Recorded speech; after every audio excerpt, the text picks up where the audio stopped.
4 நாளைக்கு முன்னாடி வாங்கி வச்ச வாழைக்காய் வாங்கினதே நானும் மறந்துட்டேன். வாழைப்பழம் ஆகிறதுக்குள்ளே இன்னைக்கு சமைச்சிடலாம் அப்படின்னு சொல்லி வாழைக்காய் கூட வெண்டைக்காய் இருந்துச்சு. வெண்டைக்காய் எடுத்து அதை கிரேவி பண்ணிடலாம் அப்படின்னு சொல்லி எடுத்து வச்சாச்சு.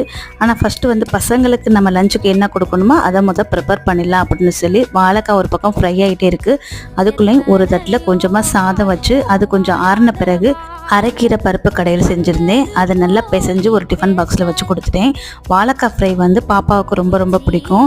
தம்பிக்கு வந்து வாழைக்காய் ஃப்ரை அந்த அளவுக்கு சாப்பிட மாட்டார். ஸோ அவனோட டிஃபன் பாக்ஸில் வந்து அப்பளம் பொரிச்சு கொடுத்தேன். அவங்களுக்கு பிடிச்ச மாதிரி கொடுத்து அவங்க பேசாமல் சாப்பிடுவாங்க அப்படின்னு சொல்லி பாப்பாவுக்கு வாழைக்காய் ஃப்ரை, தம்பிக்கு வந்து அப்பளம். அதுக்கப்புறம் என்ன எங்களோட லஞ்ச் என்னன்னு பார்த்தீங்கன்னா பருப்பு கீரை கூட்டு, வாழைக்காய் ஃப்ரை, அது கூட வந்து வெண்டைக்காய் கிரேவி. அவ்வளோதான் ஃப்ரெண்ட்ஸ், இன்றைக்கி எங்கள் வீட்டில் லஞ்ச் இதுதான். என்னோட வேலையெல்லாம் முடிஞ்ச பிறகு நான் அடுப்பெல்லாம் க்ளீன் பண்ணிவிட்டு நானும் சாப்பிட உட்காந்தாச்சு. வாங்க சாப்பிடலாம். பாய் பாய்.